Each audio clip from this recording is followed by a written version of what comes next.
राधे राधे दोस्तों। अगर आपको हमारी कहानियां पसंद आती हैं तो प्लीज चैनल को सब्सक्राइब जरूर करें।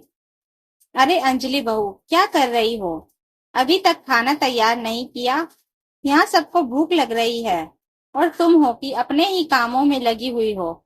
सास सुभद्रा जी बाहर से आवाज लगाते हुए बोली, लेकिन अंजलि ने तो कोई जवाब भी नहीं दिया। यह देखकर सासू माँ तमतमाती हुई सोफे पर से उठी और सीधा उसके कमरे की तरफ पैर पटकती हुई आई। जाकर कमरे के दरवाजे पर खड़ी हुई तो देखा तो अंजलि तो कमरे में भी नहीं थी। पता नहीं कहाँ चली गई। शाम के खाने का समय हो चुका है और यह है कि रसोई में ही नहीं है, जैसे घर में कोई नौकर चाकर लगे हों खाना बनाने के लिए। बड़बड़ाती हुई वो पूरे घर में घूम गई, लेकिन अंजलि उन्हें कहीं भी नहीं मिली। ये देखकर उन्हें अंजलि की कोई चिंता नहीं हुई, बल्कि उन्हें तो उस पर गुस्सा आ रहा था। अरे भला ये भी कोई बात होती है? कहीं बाहर गई है तो बोल कर जाती और जाने से पहले खाना तैयार करके जाती। कम से कम हम तो अपना पेट भर लेते। अभी थोड़ी देर में छोटी बहू भी अपने मायके से आ जाएगी। आज उन्हें सरप्राइज देने वहां गई थी, खुद ही सरप्राइज हो गई। घर पर तो ताला लगा हुआ था, बेचारी वो भी थकी हारी आएगी। कम से कम खाना सबको समय पर मिलना चाहिए। पर ये बात बड़ी बहू को समझ में आए तब ना। मुफ्त का खाने को जो मिल रहा है। बड़बड़ाती हुई वो वापस आई और आकर सोफे पर धम से बैठ गई। सोफे पर बैठी बैठी अपनी बड़ी बहू अंजलि पर गुस्सा हो रही थी। उन्हें तो ये भी याद नहीं था कि छोटी बहू के मायके जाने से पहले ही इतना हंगामा हुआ था। लेकिन उनके लिए ये हंगामा तो बहुत नॉर्मल सी बात थी। ये सब नॉर्मल नहीं था तो सिर्फ अंजलि और उसके पति सरस के लिए। सुभद्रा जी इस संयुक्त परिवार की मुखिया थी। घर में बड़े बेटे बहू सरस और अंजलि और उनका एक बेटा 5 वर्षीय चिन्मय और छोटे बेटे बहू पवन और मानवी भी रहते थे। पवन और मानवी की शादी को ज्यादा से ज्यादा 7 महीने ही हुए थे। सरस जहाँ एक कंपनी में क्लर्क का काम करता था, वहीं पवन इंजीनियर था। दोनों के ओहदे में फर्क था, तो जाहिर सी बात है दोनों की कमाई में भी फर्क था। और ये कमाई का फर्क घर में भी सिर चढ़कर बोलता था। पवन की हर बात सुभद्रा जी जहाँ आके बंद करके मानती थी, वहीं सरस को किसी चीज की इजाजत भी आसानी से मिल जाए, यही बड़ा मुश्किल होता था। सरस की शादी के बाद कम कमाई का ताना तो अक्सर ही सुनने को मिलता था, न सिर्फ सरस को बल्कि उसकी पत्नी अंजलि को भी। पर दोनों चुपचाप सुनकर रह जाते थे। पर ताने जब इतने ज्यादा नहीं थे, क्योंकि तब तक सुभद्रा जी के पति दामोदर जी जिंदा थे और उनका काम अच्छा चलता था, इसलिए खर्चे ढक जाते थे। दामोदर जी का जीवन जमीन खरीदने बेचने का काम था। दामोदर जी बोलने में वैसे ही कमाल के थे। जो उनके पास आता था वो सौदा करवा कर ही बेचते थे। ऐसा नहीं है कि दामोदर जी ने सरस को अपना काम सिखाने की कोशिश नहीं की। उन्होंने कोशिश की थी, पर सरस वाक्पटुता के मामले में थोड़ा कमजोर था। वो लोगों को समझा ही नहीं पाता था। इस कारण उसने एक कंपनी में क्लर्क की नौकरी ही कर ली। पर दामोदर जी को इसमें भी तसल्ली थी कि कम से कम बेटा अपने पैरों पर खड़ा है, अपनी मेहनत की कमाई खा रहा है। कम से कम इतना कमा लेता है कि अपना और अपनी पत्नी और अपने बच्चों का पेट तो भर ही लेगा। फिर ऊपर से वो बहू भी ऐसी लेकर आए जिसके हाथों में हुनर था, जो पार्लर का सारा काम जानती थी। पर ये अलग बात थी कि सुभद्रा जी ने उसे ये काम कभी करने ही नहीं दिया। इधर पवन पढ़ने लिखने में काफी अच्छा था, तो उसने इंजीनियरिंग कर ली। इंजीनियरिंग के आखिरी साल में था तब एक हादसे में दामोदर जी की मृत्यु हो गई और वहीं से सब कुछ बदल गया। दामोदर जी की जो सेविंग थी और जो इंश्योरेंस के पैसे आए थे, वो सब तो सुभद्रा जी ने अपने पास रख लिए, ये कहकर कि पवन की शादी में काम में आएंगे। घर का खर्चा तो अब सरस को ही करना पड़ेगा। खैर, सरस ने भी इससे इनकार ही नहीं किया, लेकिन जितनी उसकी क्षमता थी उतना ही तो खर्च करता। पर सुभद्रा जी उसे सुनाने से बाज नहीं आती। खैर, इधर पवन की कंपनी में नौकरी लगी और उधर उसके लिए एक अमीर घर की बेटी मानवी का रिश्ता आ गया। सुभद्रा जी ने तगड़े दहेज की लालच में झट से इस रिश्ते के लिए हाँ कर दी और मानवी पवन से शादी होकर इस घर में आ गई।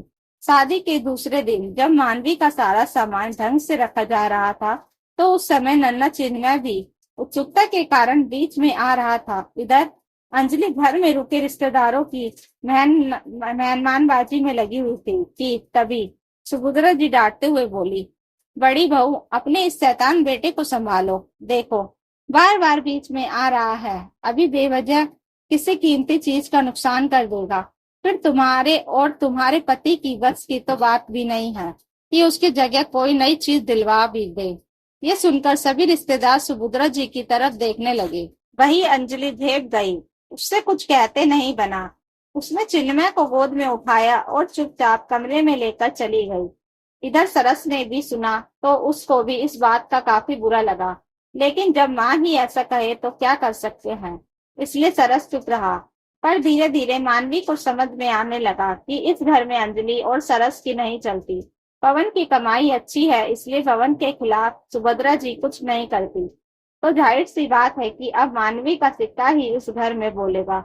बस ये बात मानवी के दिमाग पर हावी हो चुकी थी, इसलिए उसने घर के कामों में भी कोई खास रुचि नहीं दिखाई।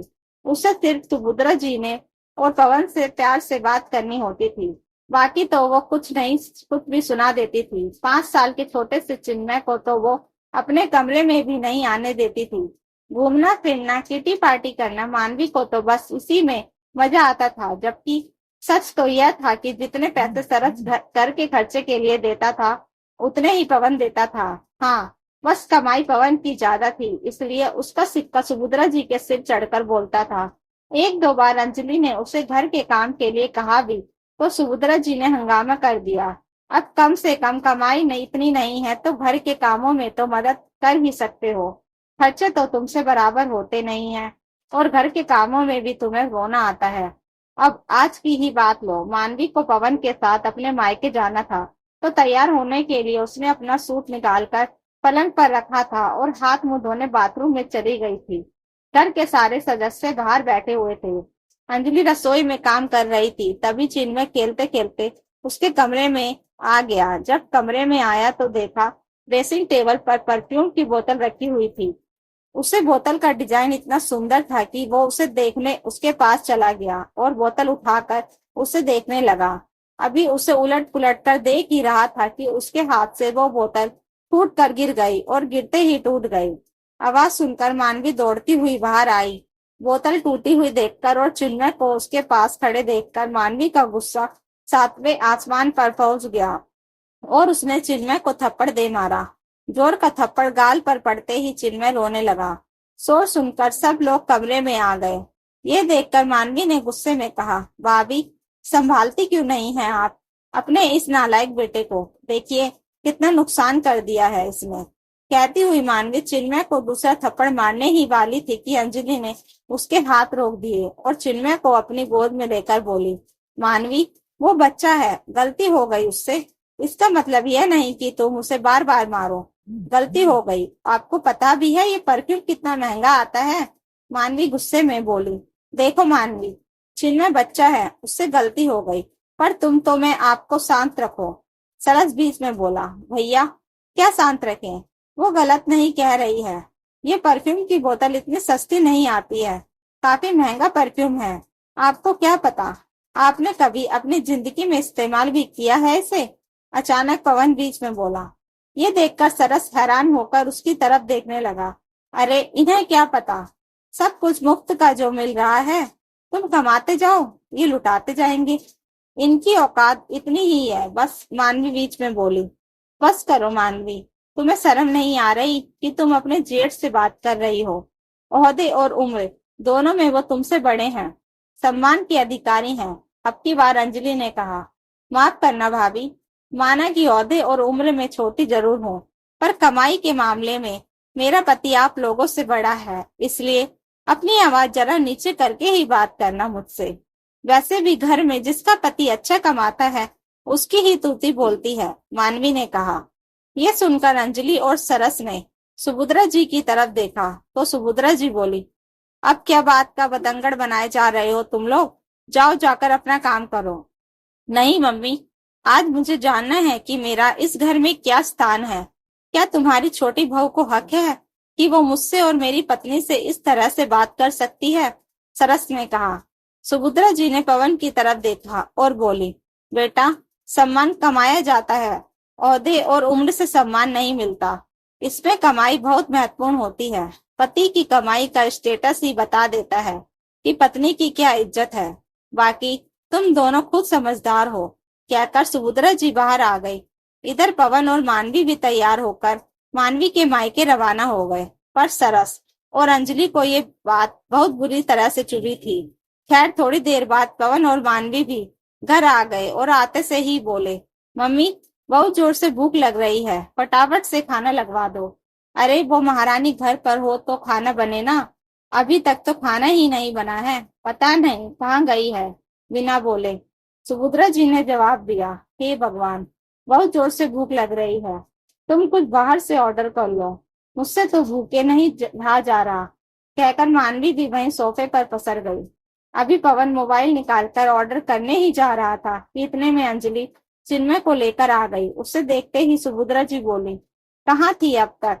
यहाँ सबको भूख लग रही है और महारानी बाहर घूम रही है, पता नहीं है क्या? ये सबके खाने का वक्त है। आप फटाफट रसोई में जा और सबके लिए खाना बना। मम्मी जी, आपकी एक बहू और भी है, उसे कहिए वो बना लेगी, कहकर अंजलि अपने कमरे में चली गई। तब तक सरस भी घर में आ गया था। उसे देखते ही सुभद्रा जी गुस्से में तमतमाती हुई बोली, ये आज तेरी पत्नी के इतने पर कैसे निकल आए जो खाना बनाने से इनकार कर रही है? घर में नौकर चाकर लगा लिए क्या तुम लोगों ने? नहीं मम्मी, हमने नौकर चाकर नहीं लगाए हैं, बल्कि हमने अपने रहने का बंदोबस्त कहीं और कर लिया है। वैसे भी हम अपने खर्चों का बोझ आप लोगों पर नहीं डालेंगे। आपने इतने दिन मुझे और मेरे परिवार को पाल लिया, इसके लिए बहुत बहुत धन्यवाद। बस इससे ज्यादा मैं आपका एहसान नहीं झेल पाऊंगा, कहकर सरस भी अपने कमरे में चला गया। दूसरे दिन सरस और अंजलि दूसरी जगह शिफ्ट हो गए, पर सुभद्रा जी या पवन में से किसी ने उन्हें रोकने की कोशिश नहीं की, क्योंकि पार्लर का काम छोड़े हुए काफी वक्त हो चुका था। इसलिए अंजलि ने पहले पार्लर ज्वाइन कर लिया। 1 साल वहां काम करने के बाद फिर अपना खुद का पार्लर खोल लिया। दोनों पति पत्नी मिलकर कमाते भी थे और अपनी सेविंग भी करने लगे थे। धीरे धीरे उन्होंने वक्त के साथ काफी तरक्की भी कर ली। इधर हालात ये थे कि मानवी के उल जलूल खर्चों के कारण अब काफी खर्चा होने लगा था। काम तो उससे वैसे भी नहीं होता था, इसलिए नौकर चाकर भी लगाने पड़े। इसलिए अब पवन के पास ज्यादा कुछ सेविंग नहीं रहती थी और इस बात को लेकर घर में आए दिन झगड़े होते हैं, वो अलग। और अब सुभद्रा जी भी उस दिन को कोसती थी जब बड़े बेटे बहू का साथ देने की जगह उन्होंने अपने छोटे बेटे बहू का साथ दिया था। दोस्तों, कहानी अच्छी लगी हो तो प्लीज वीडियो को लाइक, शेयर एंड सब्सक्राइब जरूर करें। Thank you for watching.